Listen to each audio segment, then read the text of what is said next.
Tu t'es réveillé cette semaine avec une fatigue qui n'était pas du corps. C'était quelque chose de plus profond, quelque chose que ni le petit déjeuner, ni une bonne nuit de sommeil ne pouvaient résoudre.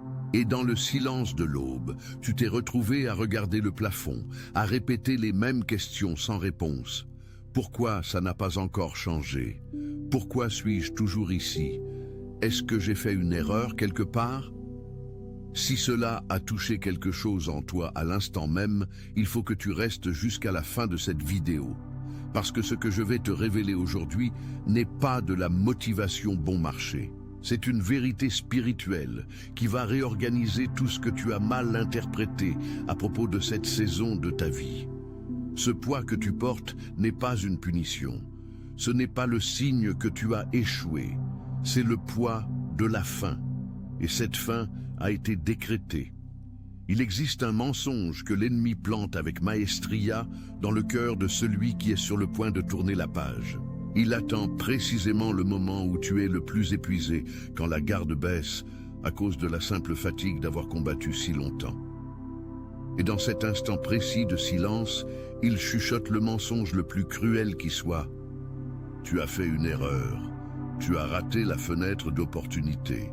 Cette décision que tu as prise a tout retardé. Il pointe du doigt, cette fois où tu es resté silencieux. Quand tu as choisi de ne pas réagir. Quand tu t'es éloigné d'une dispute qui aurait pu dégénérer. Quand tu n'as pas répondu à la provocation, ne t'es pas défendu sur le moment, n'as pas lutté pour ce qui t'appartenait.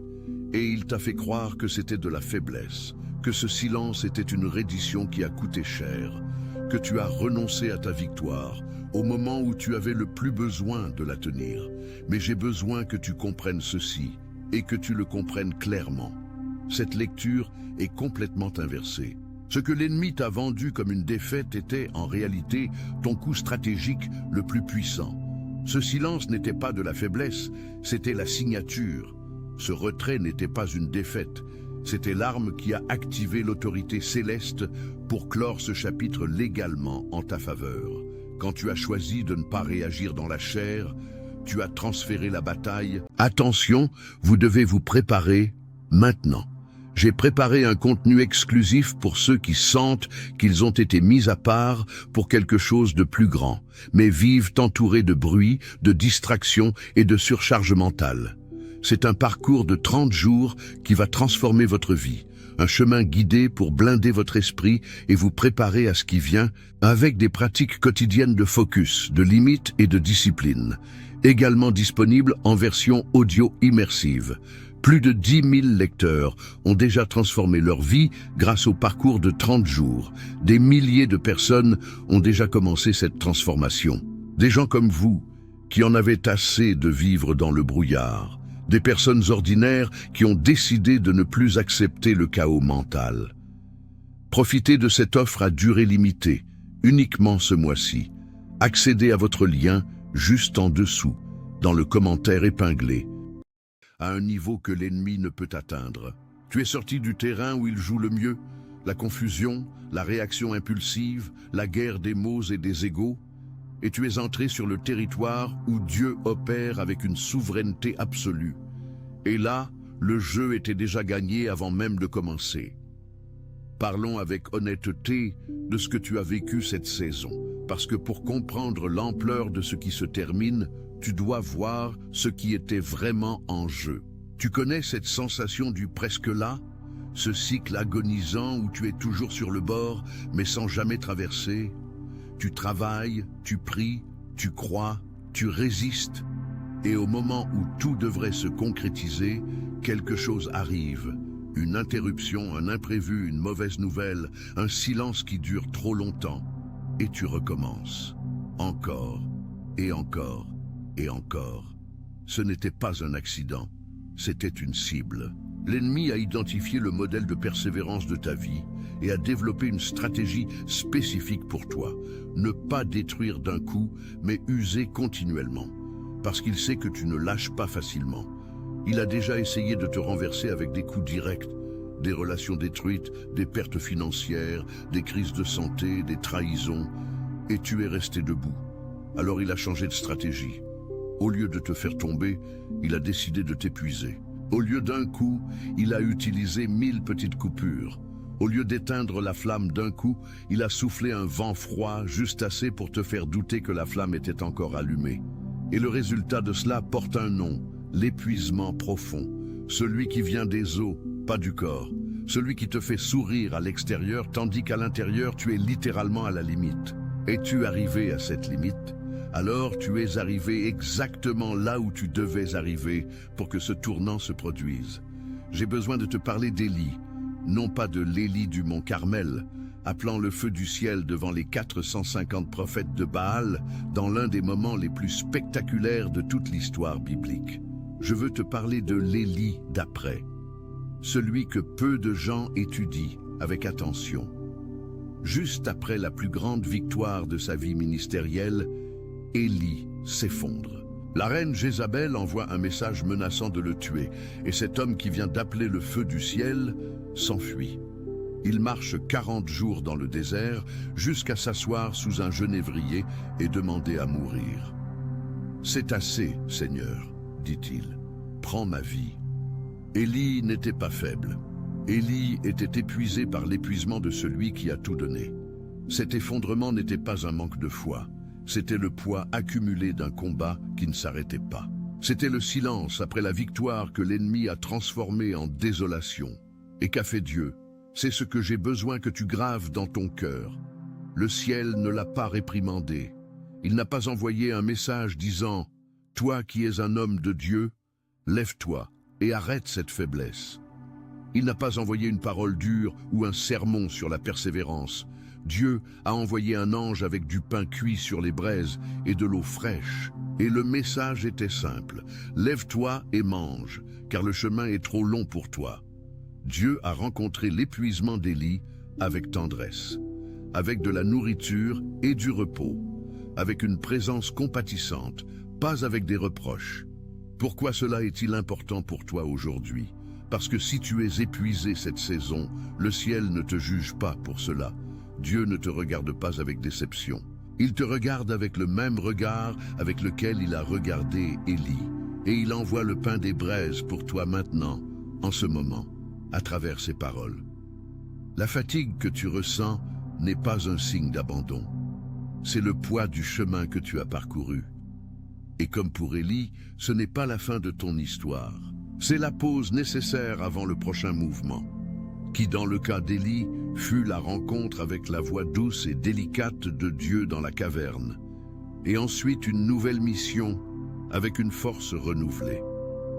Mais je dois aller plus profond, parce que ce qui se termine dans ta vie n'est pas seulement une phase difficile. C'est un schéma de racines qui a été arraché cette saison. La guerre réelle que tu as menée n'a jamais été contre les circonstances extérieures que tu voyais. La bataille la plus profonde et invisible se déroulait à l'intérieur de l'architecture de ton identité. Laisse-moi expliquer cela de façon pratique. Quand l'ennemi veut détruire une personne de destinée, il attaque rarement d'abord les circonstances, parce qu'il sait qu'une personne avec une identité solide peut reconstruire des circonstances. Tu perds un emploi, mais tu en trouves un autre. Tu perds une relation, mais tu reconstruis. Tu perds une opportunité, mais tu en crées une autre. Les circonstances peuvent être reconstruites par celui dont l'identité est intacte. Alors la cible réelle, c'est l'identité. Et le point d'entrée le plus vulnérable de l'identité est la théologie, la façon dont tu vois Dieu. S'il réussit à déformer ta perception du caractère divin, tu commences, de toi-même, à te saboter. Tu commences à rendre les bénédictions parce que tu penses ne pas en être digne. Tu commences à fuir les opportunités parce que tu penses avoir une malédiction. Tu commences à croire que Dieu agit avec décision pour les autres, mais hésite avec ta vie, que les promesses ont une date de péremption et que la tienne a expiré. Combien de fois cette voix t'a-t-elle atteint? Dieu bénit les autres, mais avec moi c'est différent. Tout le monde avance, mais moi je reste bloqué. J'ai tant prié et rien ne change. Reconnais-tu cela? C'est le mensonge le plus sophistiqué qui existe, parce qu'il ne nie pas l'existence de Dieu. Il crée simplement une version déformée de Dieu qui est puissant pour les autres, mais limité pour toi. Et si tu crois cela au niveau du subconscient, tu sabotes chaque tentative d'avancer avant même de commencer. La bataille de cette saison a été précisément le démantèlement de ce mensonge. Et il a été défait, non pas avec un sermon motivationnel, mais avec ta propre expérience de persister même sans voir, de croire même sans sentir, de continuer même sans comprendre. Chaque jour où tu t'es réveillé épuisé et où tu as quand même choisi de ne pas abandonner a été une pierre arrachée de la base de ce mensonge. Et maintenant, la structure entière s'effondre. Ce que tu appelles de la fatigue, c'est le bruit de l'effondrement de ce qui a tenté de t'emprisonner. Laisse-moi te dire ce qui est en train d'être scellé maintenant. Et je veux que tu comprennes le poids spirituel de ce mot. Scellé. Il y a une différence entre une porte fermée et une porte scellée. Quand une porte est simplement fermée, elle peut être rouverte. Une effraction, une bonne clé, une faiblesse momentanée. Et ce qui était de l'autre côté revient. Mais quand une porte est scellée, la substance qui maintenait cette chose vivante de l'autre côté a été retirée. Ce n'est pas seulement que l'entrée a été bloquée, c'est que ce qu'il y avait à l'intérieur n'a plus les conditions d'exister. C'est ce qui se passe dans ta vie maintenant. La porte de ton passé n'est pas simplement fermée, elle est scellée. Et ce qui est scellé à l'extérieur inclut l'esprit de confusion qui embrouillait tes décisions. Le schéma d'auto-sabotage qui détruisait tes conquêtes avant que tu puisses les célébrer. Les relations toxiques qui drainaient ton énergie et déformaient ta perception de ta valeur. Le cycle du « presque là » qui volait ta joie chaque fois que la bénédiction était au coin de la rue. Les codes d'accès de l'ennemi ont été désactivés définitivement. Pas temporairement, définitivement. Pense à une forteresse où les mots de passe d'accès ont été changés. L'ennemi arrive avec les clés qu'il a utilisées pendant des années, celles-là même qui fonctionnaient pour ouvrir les portes de la peur, de la honte, du doute, du rejet, et découvre qu'aucune ne fonctionne plus, parce que l'architecture a été modifiée. Tu n'es plus le même système qu'il pouvait pirater. Ce n'est pas une métaphore motivationnelle. C'est la description spirituelle de ce qui se passe quand Dieu scelle une saison en faveur de son élu. Quand le cycle se referme, il se referme avec une validité éternelle. Ce qui a été retiré du champ de bataille ne revient pas. Ce qui a été désactivé ne se recycle pas. Maintenant, je veux te poser une question directement. Te souviens-tu d'une situation récente où tu aurais pu réagir, où tu aurais pu te battre, où tu aurais pu te défendre, et tu ne l'as pas fait? Peut-être que c'était dans une relation. Quelqu'un a dit quelque chose d'injuste sur toi, et tu as opté pour le silence. Peut-être que c'était au travail, quand tu as été passé outre ou ignoré, et que tu l'as avalé de travers. Peut-être que c'était au sein de ta propre famille, quand tu as choisi de ne pas envenimer une discussion qui aurait pu aller loin. Tu es resté avec la sensation d'avoir perdu, que tu aurais dû parler, que le silence était une faiblesse qui allait coûter cher. Je veux te libérer de cette lecture à l'instant même. Ce silence était une obéissance spirituelle, même si tu ne l'as pas perçu sur le moment. Quand tu n'as pas réagi dans la chair, tu as activé un principe qui est écrit dans la sagesse la plus ancienne du monde. « À moi la vengeance, à moi la rétribution », dit le Seigneur. Tu as remis l'affaire à la juridiction qui convient. Et en juridiction divine, le processus ne dure pas plus longtemps que nécessaire. La Bible décrit un schéma spécifique qui arrive aux élus.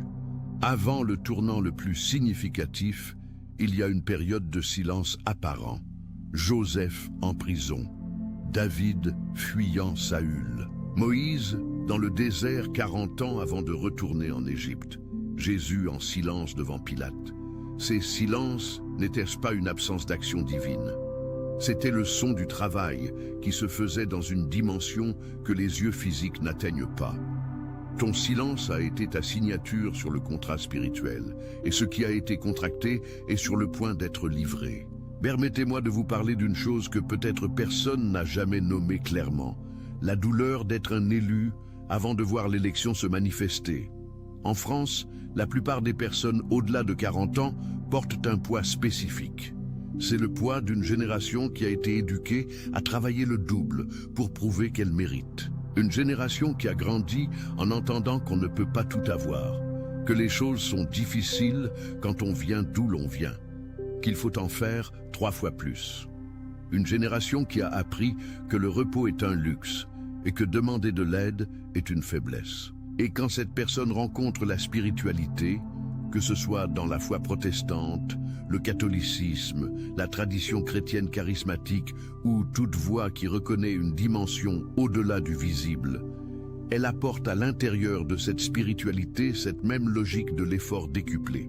Elle commence à croire qu'elle doit prier plus que les autres pour mériter, qu'elle doit jeûner davantage, servir plus, donner plus, se sacrifier plus. Et quand le résultat ne vient pas proportionnellement à l'effort, elle suppose que le problème vient d'elle, qu'elle n'a pas été suffisante, qu'elle a fait une erreur quelque part. Vous vous reconnaissez là-dedans?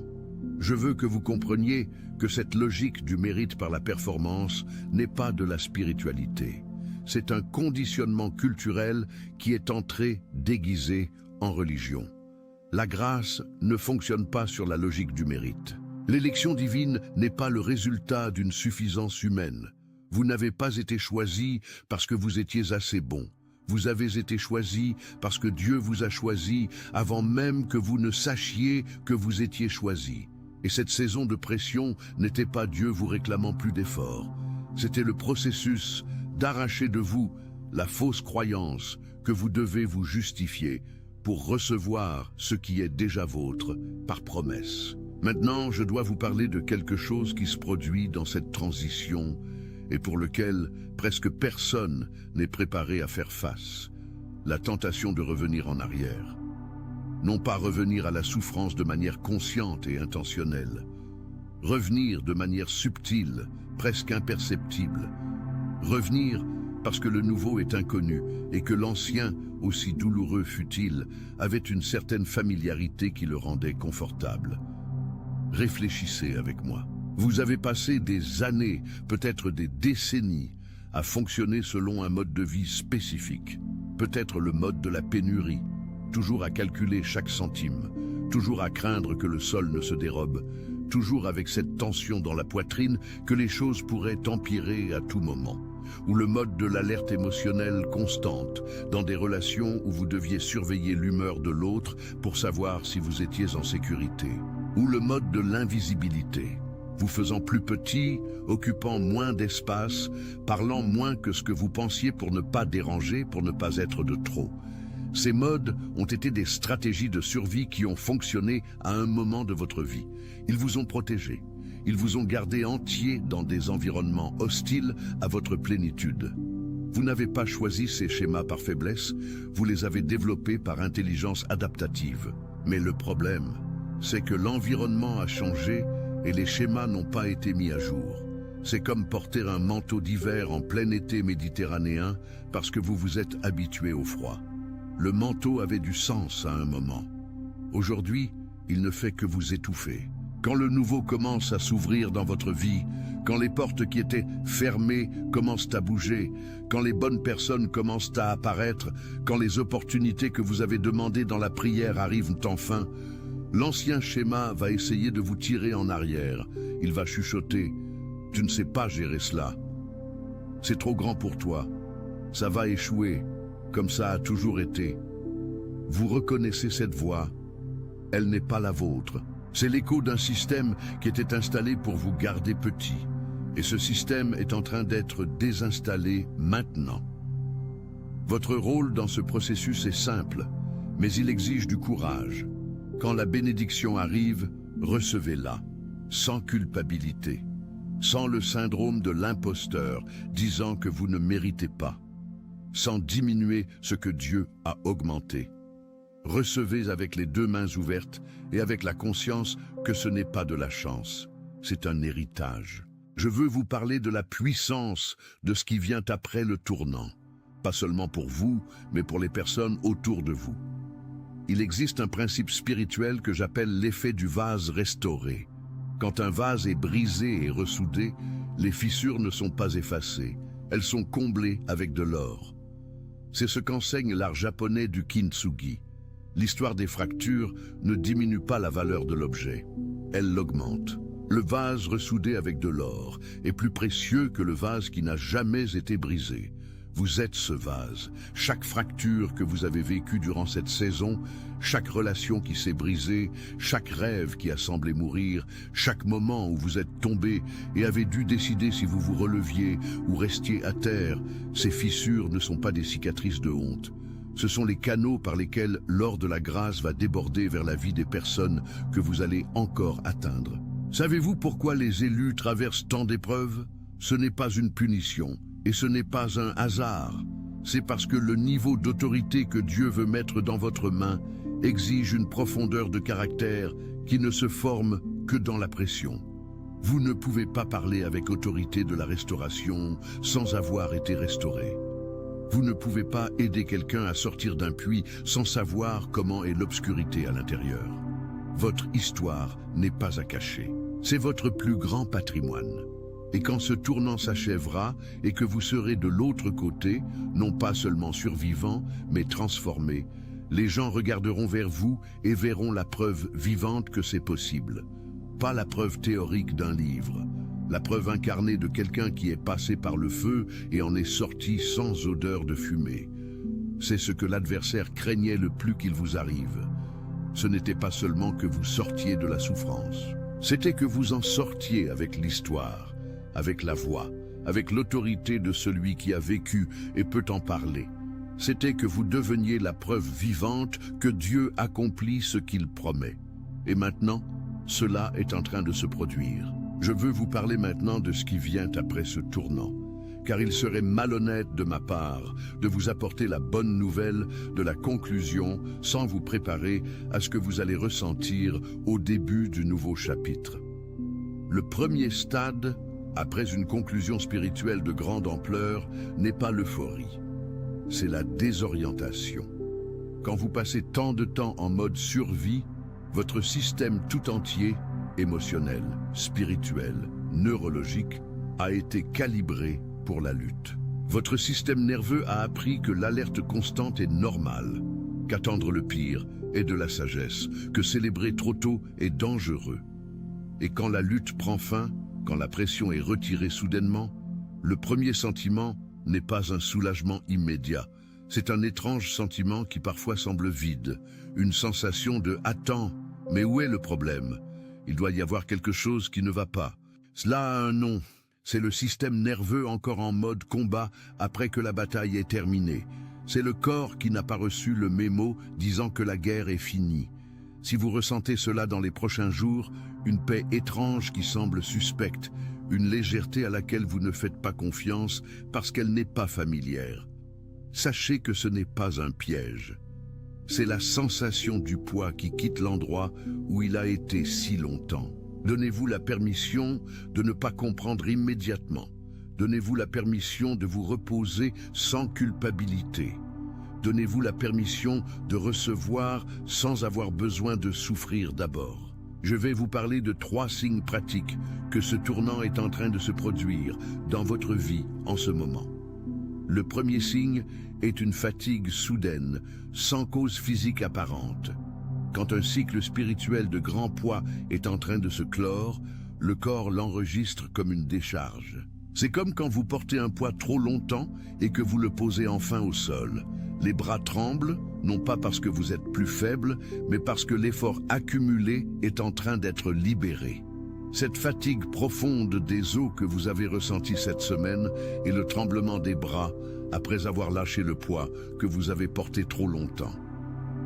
Le deuxième signe sont les rêves intenses ou perturbateurs. Quand des couches spirituelles profondes sont en train d'être retirées et réorganisées, le sommeil devient un champ de traitement intense. Vous vous réveillez fatigué d'avoir dormi parce que votre esprit travaillait pendant que votre corps se reposait. Vous faites des rêves qui semblent trop réels ou vous vous réveillez avec des sensations que vous ne pouvez expliquer. Ce n'est pas un trouble, c'est une réorganisation. Le troisième signe est la révision involontaire du passé. Des souvenirs anciens reviennent sans raison apparente. Des situations que vous aviez déjà surmontées reviennent à l'esprit. Vous vous surprenez à penser à des personnes qui ont quitté votre vie, à des décisions anciennes, à des chemins non pris. Ce n'est pas de la nostalgie ou du regret, c'est le traitement final de chapitres qui sont en train d'être archivés. L'esprit revisite avant de fermer. Laissez le processus se faire sans résistance. Si vous avez identifié un ou plusieurs de ces signes dans votre vie cette semaine, vous êtes exactement au point de bascule. Non pas un pas avant, non pas un pas après. Maintenant. Je veux apporter une dernière vérité avant de conclure, et elle pourrait être la plus importante de tout ce que vous avez entendu aujourd'hui. Ce que Dieu est en train de sceller dans votre vie n'est pas seulement la souffrance passée. Il est en train de sceller la version de vous qui croyait mériter de souffrir. C'est l'aspect le plus profond et le plus transformateur d'un véritable tournant spirituel. Ce n'est pas seulement le changement des circonstances externes, c'est la mort de l'identité qui a été construite à l'intérieur de la douleur. Pensez-y un instant. Pendant des années, vous avez été défini à un certain niveau par votre lutte. Vous êtes devenu bon à résister, bon à survivre, bon à trouver de la force à la limite. Et ce sont des capacités réelles et précieuses. Mais il y a un risque silencieux là-dedans. Vous pouvez, sans vous en rendre compte, commencer à avoir besoin de la lutte pour vous sentir vivant. Vous pouvez commencer à vous identifier plus au guerrier qu'à l'héritier. Vous pouvez inconsciemment saboter la paix parce que la paix semble étrange, tandis que la guerre semble familière. Ce n'est pas une faiblesse. C'est ce qui arrive à tout être humain qui a subi une pression soutenue trop longtemps. Les neurosciences appellent cela l'adaptation au trauma. La spiritualité appelle cela l'identité d'orphelin. Ce que Dieu est en train de faire maintenant est plus que résoudre vos problèmes. Il est en train de vous rendre l'identité qui précède toute lutte. L'identité de fils, d'héritier, de quelqu'un qui n'a pas besoin de prouver quoi que ce soit pour être aimé, qui n'a pas besoin de souffrir pour mériter, qui n'a pas besoin de comprendre pour faire confiance. Et dans cette identité, vous recevez d'un endroit différent. Vous prenez des décisions d'un endroit différent. Vous vous reliez aux autres d'un endroit différent. Vous existez d'un endroit différent. Avant que je termine, je dois parler directement à celui qui est dans ce moment précis. Vous qui êtes à la limite de la foi. Vous qui avez prié, attendu, cru et n'avez pas encore vu. Vous qui êtes à un pas de abandonner, pas Dieu, mais l'espoir que quelque chose va vraiment changer pour vous. Je vous demande d'écouter ceci avec toute l'attention de votre cœur. Le fait que vous êtes encore là, encore en train de chercher, encore en train de regarder ce message, encore en train de poser des questions, cela n'est pas un signe de foi faible. C'est la preuve que vous n'avez pas abandonné. Et une personne qui n'a pas abandonné n'est pas candidate à l'abandon. Elle est candidate au renversement. La Bible ne promet pas que les élus ne souffrent pas. Elle promet que leur souffrance a une date de fin. Elle promet que ce que l'ennemi a utilisé pour détruire sera transformé en matériaux de construction. Elle promet que la nuit, même si elle paraît longue, se termine. Et quand elle se termine, cela ne laisse aucun doute. C'est le lever du jour. Votre lever du jour n'est pas sur un horizon distant. Il est dans le prochain renversement de ce moment. Pas parce que vous avez été suffisamment bon, pas parce que vous avez prononcé les prières correctes, pas parce que vous avez trouvé la formule spirituelle parfaite, mais parce que Dieu a dit oui. Et le oui de Dieu n'a pas de date d'expiration. Cette pression que vous ressentez aujourd'hui n'est pas le début d'une nouvelle bataille. C'est l'étirement final de la corde spirituelle qui a été tendue au maximum et qui est sur le point de se rompre pour ne jamais se reformer. Vous êtes à la fin. Et cette fin a été décrétée par le même Dieu qui a appelé Lazare par son nom après 4 jours, par le même Dieu qui a ouvert la mer et attendu jusqu'au dernier moment pour faire apparaître le chemin, par le même Dieu qui s'est réveillé dans le bateau pendant la tempête et a prononcé une seule phrase pour que tout s'apaise.